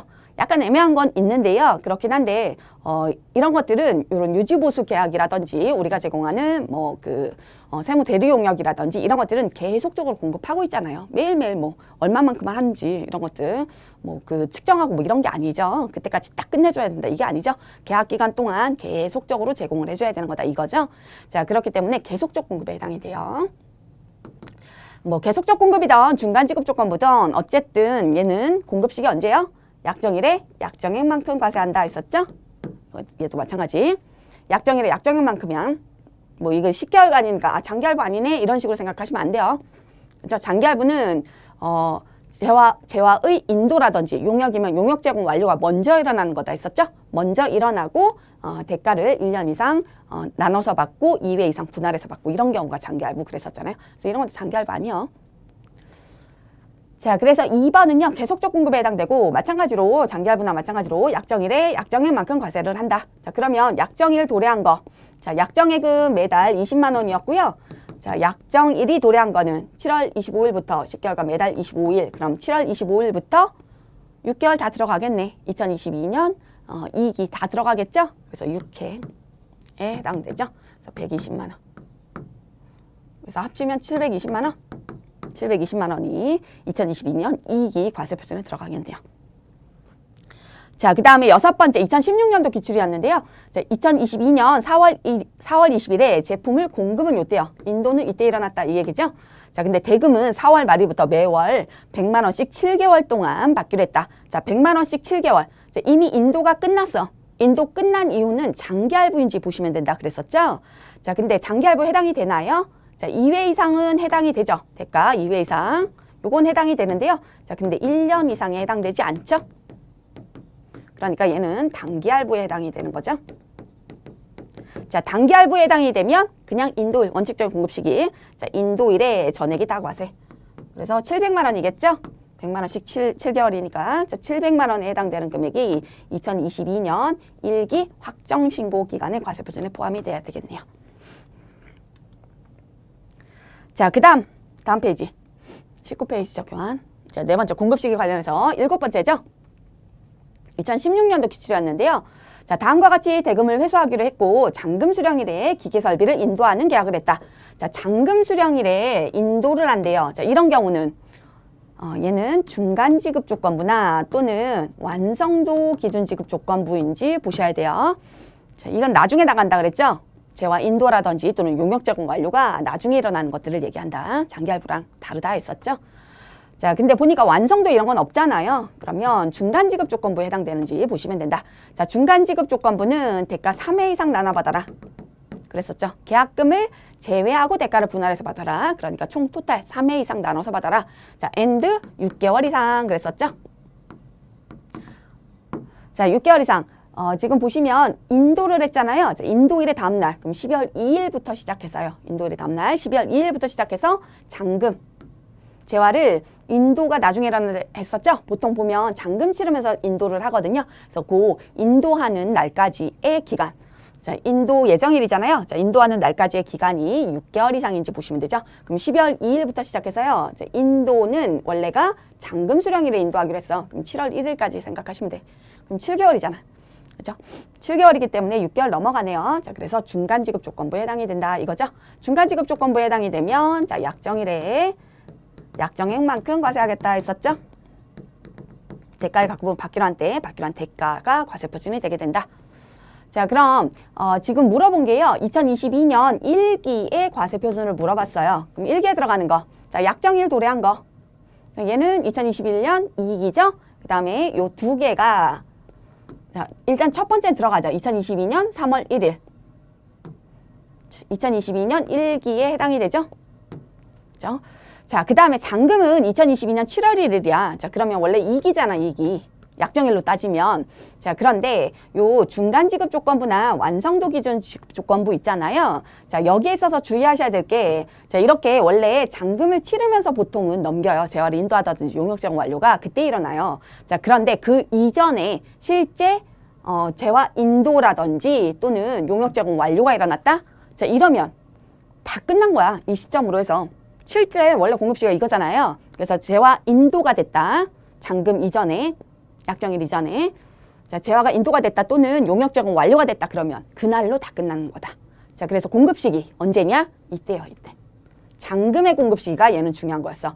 자, 2022년 7월 1일이 아니에요. 자, 이때가 아니라 이걸로 다 끝나는 거다. 그 이후로 이렇게 약정일 있어도요. 이게 땡겨진다 그랬죠. 이날로 다 끝나는 거다. 6월 30일. 그래서 2022년 1기에 과세표준에 들어가 줘야 돼요. 그래서 2022년 1기 과세표준에 들어가는 거 이거 두 개에서 2천만 원. 이해되셨죠? 이거 주의하셔야 돼.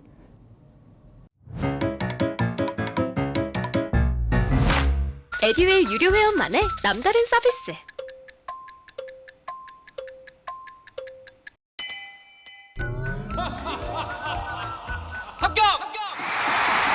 합격하고 돈도 받는 혜택. 오직 에듀윌 유료 회원에게만. 에듀윌. 무료 합격! 자, 그 다음 8번째 2014년도 기출인데요. 자, 전자제품을 1,200만 원에 판매하고 그 판매 대금을 2022년 2월 1일부터 24개월간 나누어 받는다. 자, 이러면 장기할부 판매에 해당이 되죠?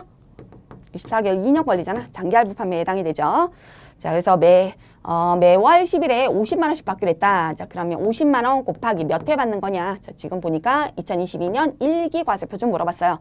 그럼 뭐 1기부터 물어봐도 어쨌든 2월 10일부터 받는 거죠? 그죠?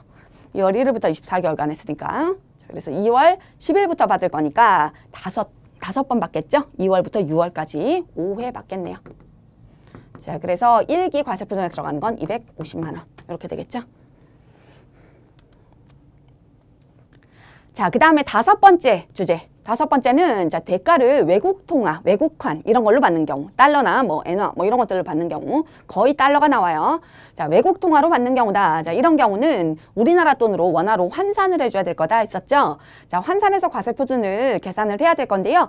자, 그럴 때 일단 공급 시기는 일반적인 뭐 직수출 이런 것들이 대부분 나오는데요. 자, 공급 시기는 선적일 기억하시면 된다 그랬죠. 선적일 또는 기적일.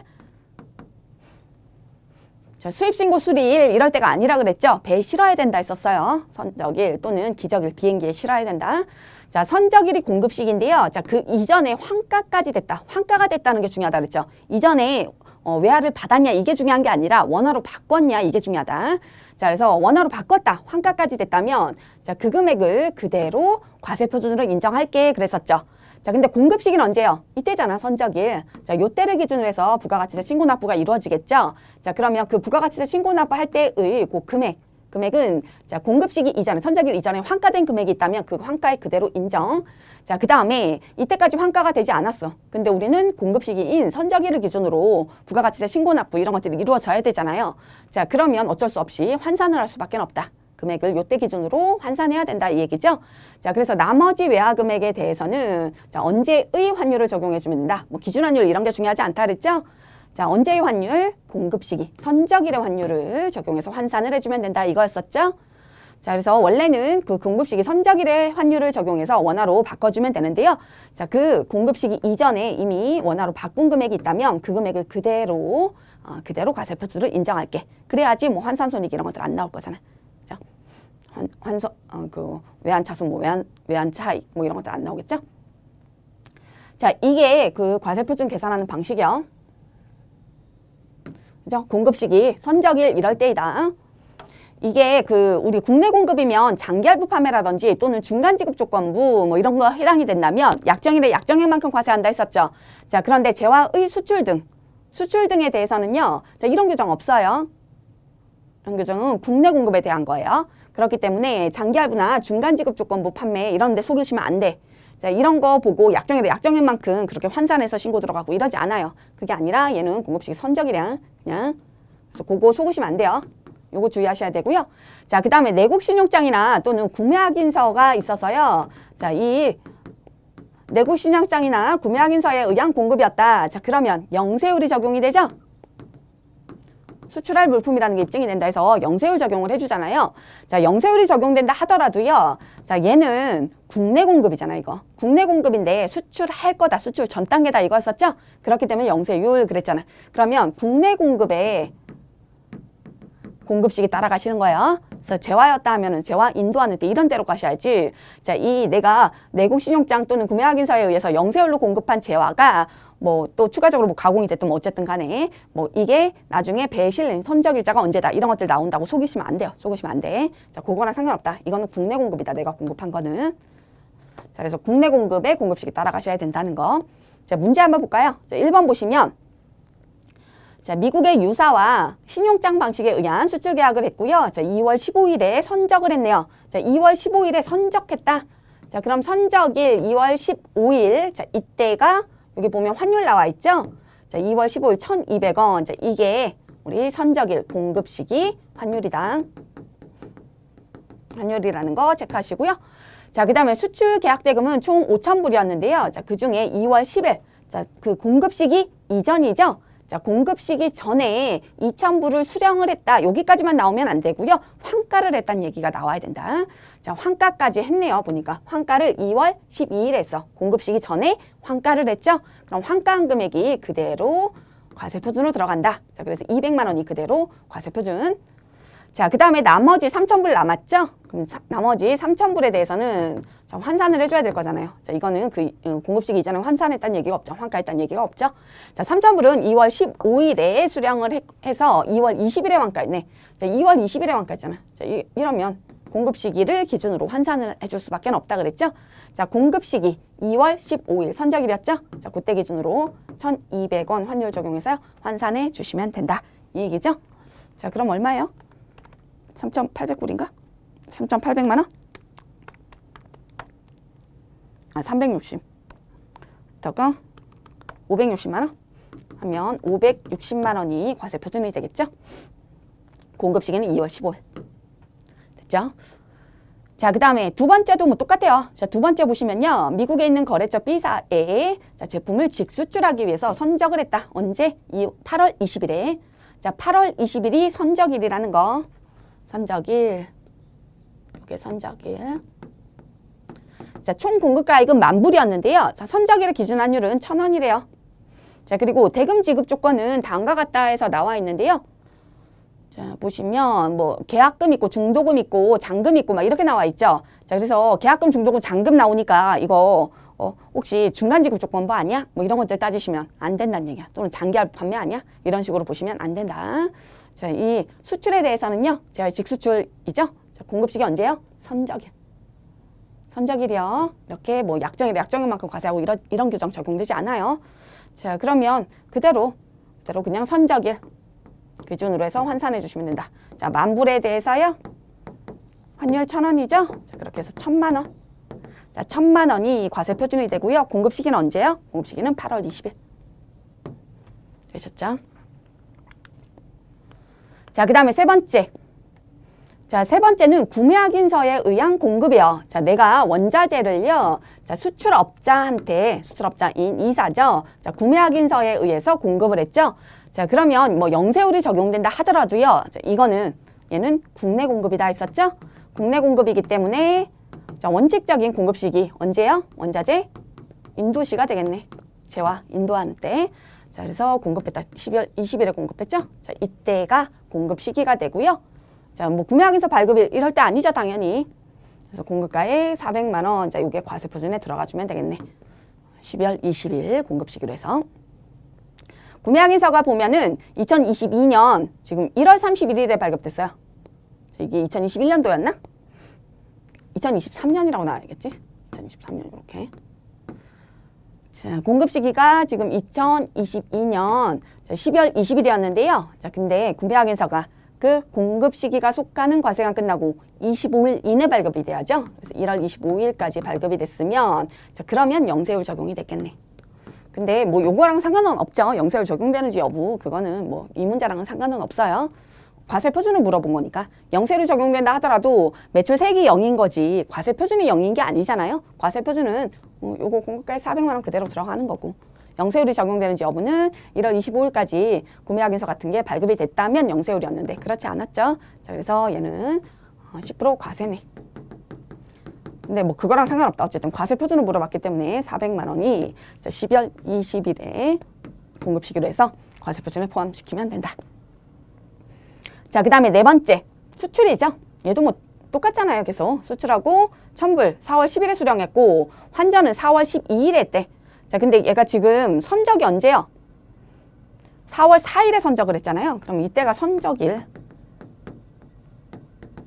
자, 선적일 전에 환가를 했냐? 그러지 않았죠. 보니까 자, 환전이 환가가 된 게 4월 12일이었어.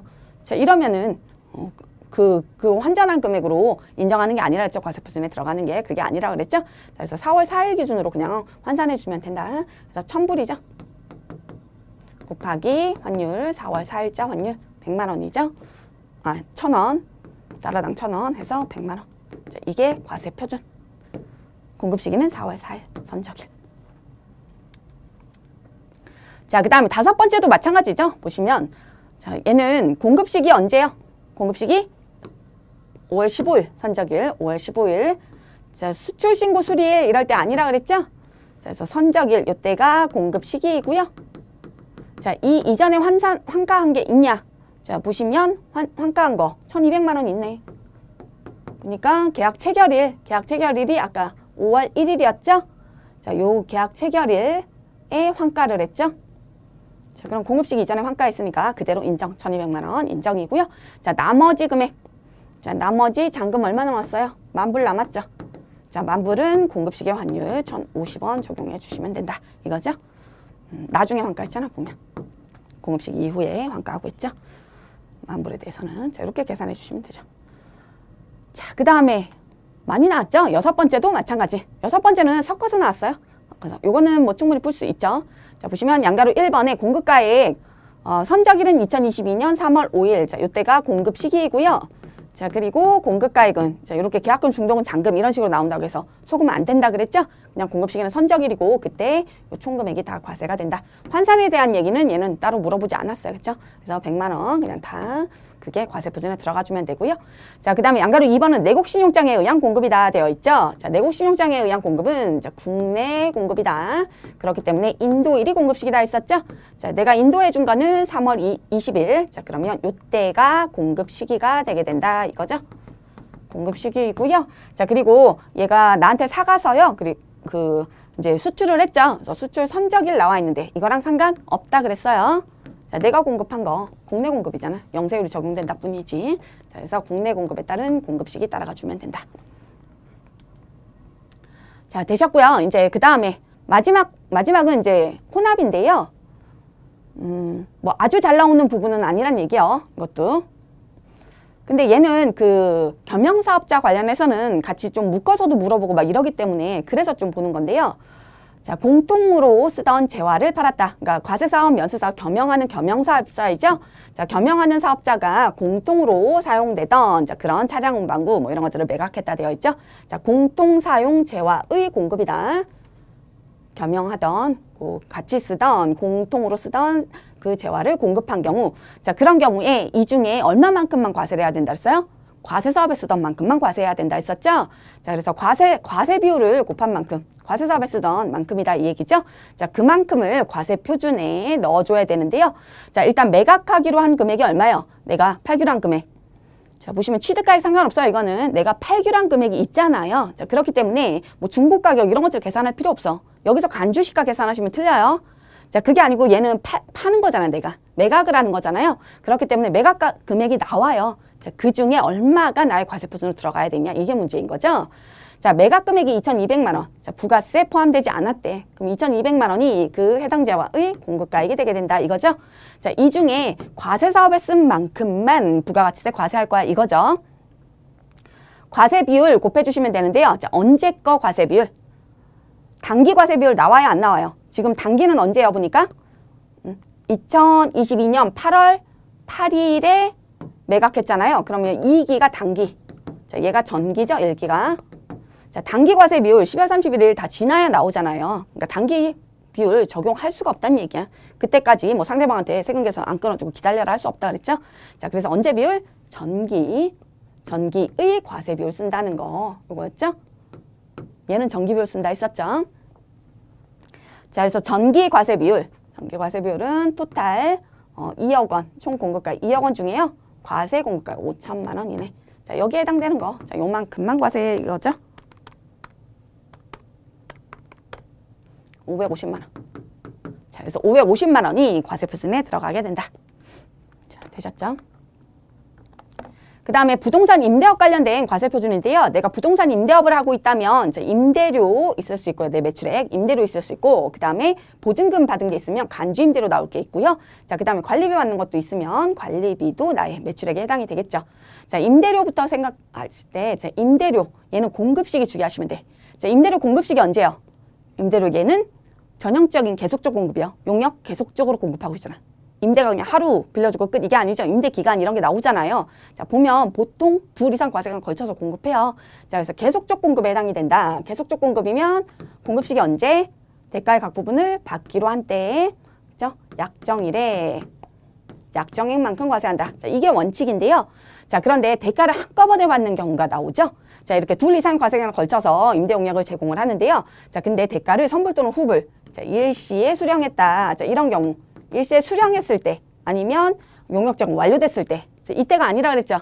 약정일로 치면 내가 받을 때 뭐 이때가 될 거잖아요. 근데 그런 식으로 과세하지 않고요. 자, 얘는 나눠서 과세하겠다 그랬었죠. 자, 그런 경우는 월할 계산해 주면 된다. 내가 총 받은 임대료 수령액. 자, 근데 그게 몇 개월치를 받은 거니 그거였죠. 그래서 계약기간 월수. 자, 그중에 요번에 신고해야 되는 신고 대상 월수만큼 이렇게 안분 월할 계산을 해서요. 자, 그렇게 해서 나온 금액을 과세표준으로 넣어주면 된다. 공급 시기는 각각의 신고기간 종료일이라 했어요. 예정신고면 예정신고기간 종료일, 확정신고면 과세기간 종료일 그랬었죠. 자, 그때가 공급시기였고요. 자, 그래서 그 대상에 해당되는 요번에 신고해야 되는 그 대상 월수 있죠. 자, 그만큼만 나눠서 이제 월할 계산을 해서 신고 들어가주면 된다. 자, 그 다음에 간주임대료. 자, 간주임대료도 이 동그라미 2번이나 마찬가지야. 임대료의 동그라미 2번이나 마찬가지. 자, 보증금 받은 게 있다. 자, 그런 경우 보증금에 대해서 이자율만큼은 이만큼 수익 생길 거 아니냐 이거였었죠. 자, 그래서 보증금에다가 정기예금 이자율은 주어진다 했죠. 자, 그거 곱하면 되는데요. 자, 근데 이자율은 항상 일할 계산해 주셔야 된다 했어요. 그래서 연이자니까 365 또는 윤년이면 이제 뭐 366일 이렇게 나와요. 근데 우리는 뭐 365일 기억하시면 되고. 자, 365분에 자, 그다음에 신고 대상 일수다 했었죠. 자, 얘는 일할 계산한다. 얘도 마찬가지로 간주임대료도요. 보증금 처음에 뭐 한 번에 받고 이러잖아요. 그러니까 얘도 여기 임대료의 동그라미 2번이나 마찬가지로 일시에 수령한 경우다 생각을 하시면 되죠. 자, 그런 경우에 한꺼번에 딱 과세하고 끝. 이게 아니라 나눠서 신고 그 대상 일수만큼 그렇게 간주임대료 계산해서 과세표준에 포함시켜서 신고해주면 된다 이거죠. 자, 그 다음에 임대 개시일부터 계산하시는 거예요. 만약에 보증금을 임대 개시일 전에 받았다 하더라도 보증금 수령일부터 계산하는 게 아니에요. 임대 개시일부터 계산한다는 거.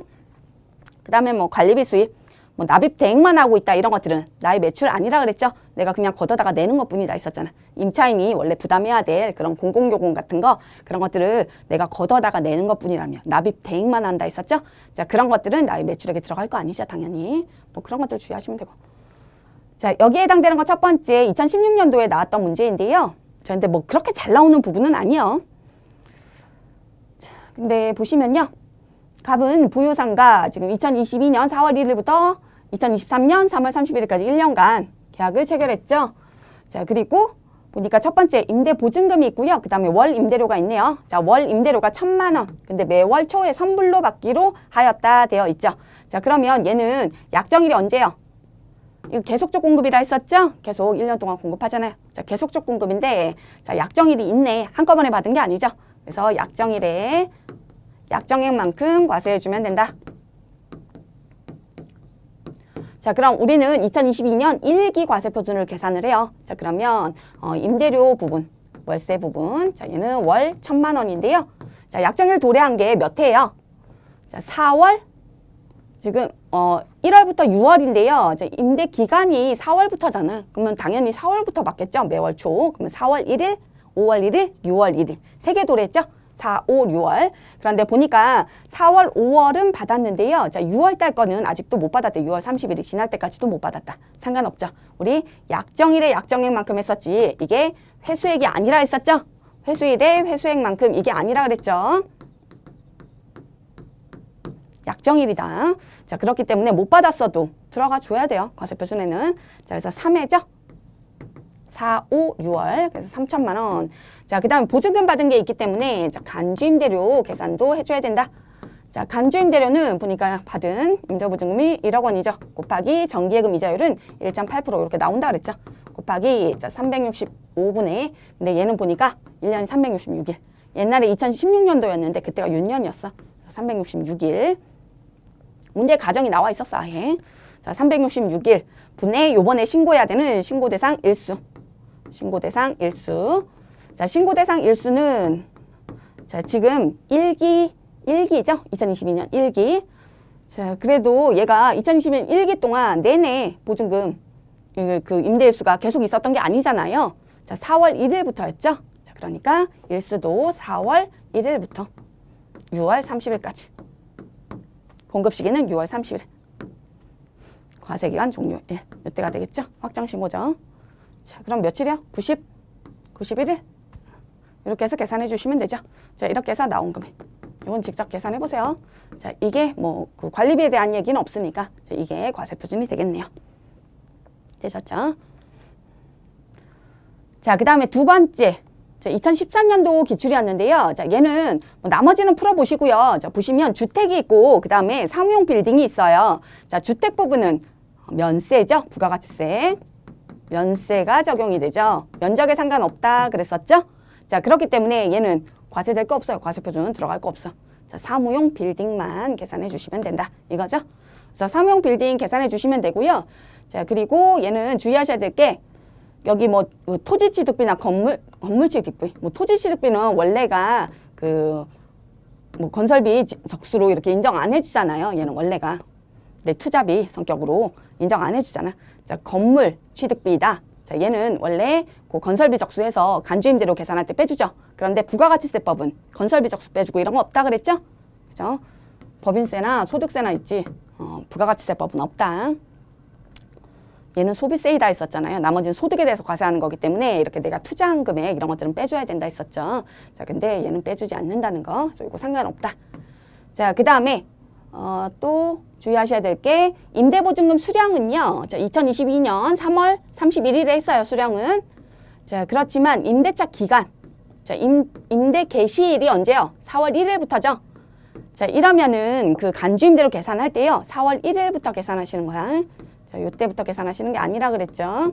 임대 개시일부터 계산하는 거다. 나머지는 직접 계산하시면 돼요. 자, 그 다음에 마지막. 자, 그 밖의 경우다 해서요. 이것도 잘 기억하셔야 되는데요. 자, 교환거래다. 교환거래란 얘기는 대가를 금전으로 수령하지 않은 경우죠. 자, 금전 외로 대가를 받아온 경우다. 자, 그런 경우에는 그러면 금전으로 받았으면 금액이 확실할 텐데 얼마인지가. 자, 근데 금전으로 받지 않았기 때문에 금액을 얼마로 해야 되니 이게 나와야 된다 그랬죠. 그래서 그때의 과세표준 공급가액은 어떻게 계산하시면 된다? 자, 시가로 계산하겠다.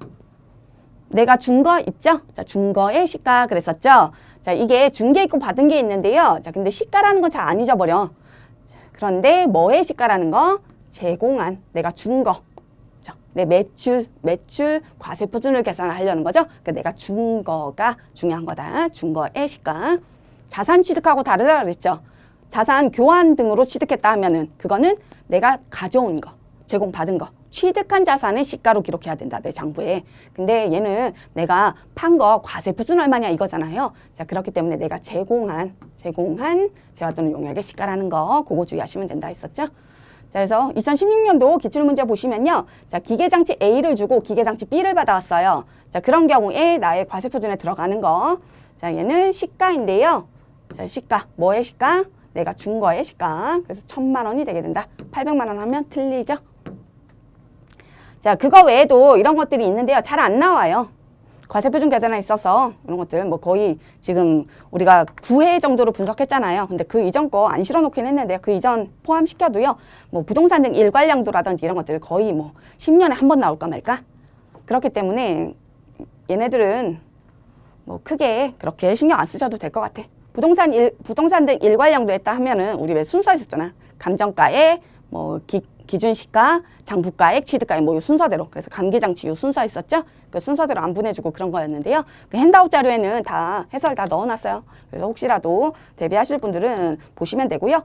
자, 그 다음에 2번은 문제가 2017년도에 한번 나왔었는데요. 겸용주택에 대해서 그 부동산 임대 과세 표준 얼마냐 물어봤었는데, 자, 요거는 나와도 풀지 마세요. 1차 시험에서 이거 나왔는데 이거 푸신다 하면은 나머지 한 3, 4문제는 그냥 날리시는 거예요. 몇 단계를 거쳐야 돼? 3단계까지를 거쳐야 되기 때문에, 자, 얘는 나와도 안 푸는 거야.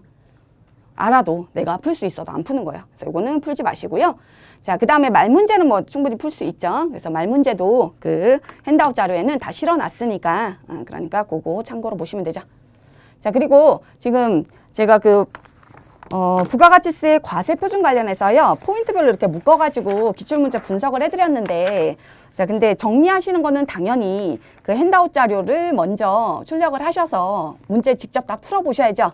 풀어보신 다음에 강의를 들으셔야 돼요. 그래서 정리를 하셔야겠죠. 자, 그리고 마지막에는 요거 우리 다 배운 내용들 있잖아요. 그거 좀 주의하셔야 될 거, 포인트가 뭔지 그거 정리해놨으니까 이거는 이제 최종적으로 마무리하실 때 그때 직접 보시면 되겠죠. 시간이 꽤 오래 걸렸어요, 특강인데. 그래서 일단 강의는 여기서 특강은 여기서 마치는 걸로 할게요. 감사합니다.